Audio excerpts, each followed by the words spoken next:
بسم اللہ الحمد للہ والصلاة والسلام علی رسول اللہ رب اشرح لی صدری ویسر لی امری واحلل عقدۃ من لسانی یفقہوا قولی۔ ناظرین السلام علیکم ورحمۃ اللہ وبرکاتہ۔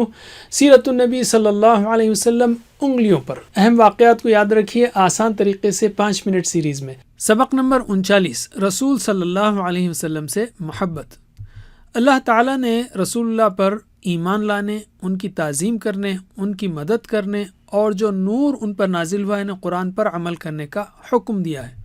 یہ سب انشاءاللہ آسان ہوگا جب اللہ کی توفیق ملے اور ہم رسول اللہ سے محبت کریں۔ آج ہم دیکھیں گے کہ رسول اللہ سے محبت کیوں کرنا چاہیے اور کیسے کرنا چاہیے۔ علم محبت کیوں؟ اس لیے کہ اللہ کی مدد و توفیق کے بعد انہی کے ذریعے ہمیں اللہ کی صحیح معرفت ملی، یعنی اللہ کے بارے میں صحیح علم ملا، خیر کا راستہ یعنی اسلام کی پوری تعلیم ملی، اسلام پر عمل کرنے کا پورا طریقہ اور عملی نمونہ ملا، اور ایک ایسا گھر، خاندان اور معاشرہ وجود میں آیا جس کی برکتوں سے ہم دن رات فائدہ اٹھا رہے ہیں۔ گویا زندگی کا مقصد مل گیا، اللہ کی رضا حاصل کرنے کا اور ہمیشہ ہمیشہ کی جنت حاصل کرنے کا راستہ مل گیا۔ علم ہم خود اپنے لیے اتنی فکر نہیں کرتے جتنی رسول اللہ صلی اللہ علیہ وسلم نے ہمارے لیے فکر کی۔ ہمارا نفس ہمیں جہنم کی آگ کی طرف بلاتا ہے، جبکہ رسول اللہ نے ہمیں ان کاموں کی تعلیم دی جو جنت کی طرف لے جاتے ہیں اور نجات کا سبب بنتے ہیں۔ آپ کی قبول ہونے والی دعاؤں میں سے ایک کو آپ نے قیامت کے دن کے لیے باقی رکھا، اور وہ اپنی امت کے لیے، یعنی ہمارے اور آپ کے لیے۔ آپ ساری زندگی مسلسل قربانیاں دیتے رہے، اللہ کے احسان اور اس کے بعد آپ ہی کی قربانیوں کے نتیجے میں ہم مسلمان ہیں۔ علم انسان کسی سے بھی محبت کیوں کرتا ہے؟ اس لیے کہ اصل میں وہ خود سے محبت کرتا ہے، احسان کرنے والے سے محبت کرتا ہے، خوبیوں والے سے محبت کرتا ہے، جمال والے سے محبت کرتا ہے وغیرہ۔ تو رسول اللہ صلی اللہ علیہ وسلم سے محبت کیوں؟ اگر وہ خود سے محبت کرتا ہے تو یاد رکھے کہ رسول اللہ سے محبت میں ہمارا خود کا فائدہ ہے۔ احسان کرنے والے سے تو رسول اللہ کا ہم پر سب سے بڑا احسان ہے۔ خوبیوں والے سے تو رسول اللہ سے زیادہ خوبیوں والا انسان کون ہو سکتا ہے؟ جمال والے سے تو آپ کے حسن و جمال، نورانیت کا تصور کرنا بھی ہمارے لیے ممکن نہیں۔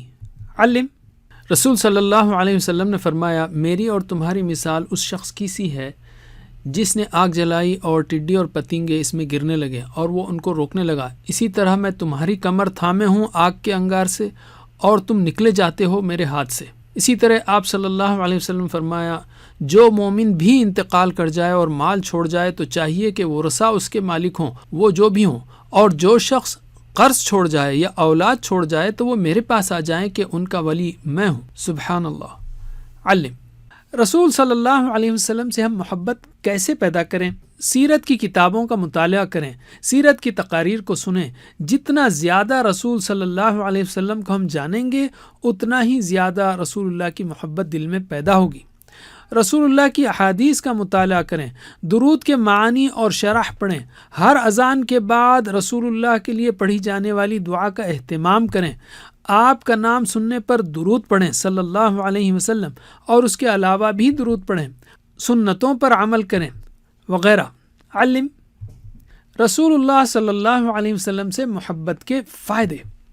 اگر ہم رسول اللہ صلی اللہ علیہ وسلم کی اتباع کریں، یعنی محبت کے ساتھ اطاعت کریں، تو اللہ بھی ہم سے محبت کرے گا اور ہمارے گناہ بخش دے گا، یعنی 2 زبردست انعامات ملیں گے۔ آپ کی محبت ہوگی تو آپ کی اطاعت کرنا آسان ہوگا، اور آپ صلی اللہ علیہ وسلم کی اطاعت کریں گے تو دنیا میں بھی کامیاب ہوں گے، اور سب سے اہم یہ کہ ہمیشہ رہنے والی آخرت میں بھی کامیابی ملے گی۔ آپ نے فرمایا، جو مجھ پر ایک بار درود بھیجے گا اللہ تعالیٰ اس پر 10 رحمتیں بھیجے گا، اور درود وہی پڑھے گا جسے رسول اللہ سے محبت ہوگی، اور یہ محبت خود اسے فائدہ دے گی، یعنی پڑھنے والے کو فائدہ دے گی۔ علم حدیث میں ہے کہ ایمان کی مٹھاس اس کو ملے گی جس کے اندر 3 چیزیں ہوں، اور پہلی چیز یہ کہ اللہ اور اس کے رسول اس کو سب سے زیادہ محبوب ہوں۔ دنیا میں انسان جس سے محبت کرے گا میدان حشر میں اسی کے ساتھ ہوگا، اور آخرت میں بھی اس کا ساتھ ملے گا، اگرچہ کہ جنت میں مراتب میں فرق ہوگا وغیرہ۔ علم سب سے سچی محبت صحابہ کرام رضی اللہ عنہم نے کی رسول صلی اللہ علیہ وسلم سے۔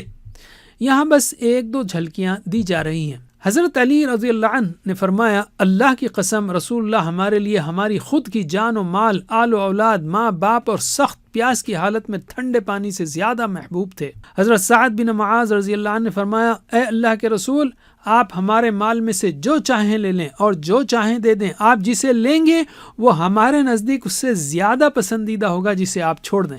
حضرت خبیب بن عدی رضی اللہ عنہ کو جب مکے والوں نے ان سے انتقام لیتے ہوئے سولی پر چڑھایا اور پوچھا کہ کیا تم یہ پسند کرتے ہو کہ تمہاری جگہ یہاں پر محمد ہوتے صلی اللہ علیہ وسلم اور تم اپنے گھر میں ہوتے؟ خبیب رضی اللہ عنہ جواب دیا میں تو یہ بھی نہیں پسند کرتا کہ میرے بدلے میں ان کو کوئی کانٹا بھی چبھے۔ اللہ اکبر۔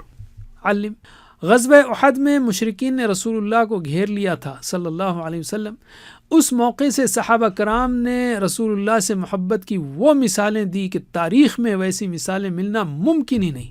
مثلا حضرت ابو طلحہ اور حضرت ابو دجانہ رضی اللہ عنہما نے رسول اللہ کے آگے اور پیچھے کی جانب سے کھڑے ہو کر دشمنوں کے تیر اپنے اوپر لیے۔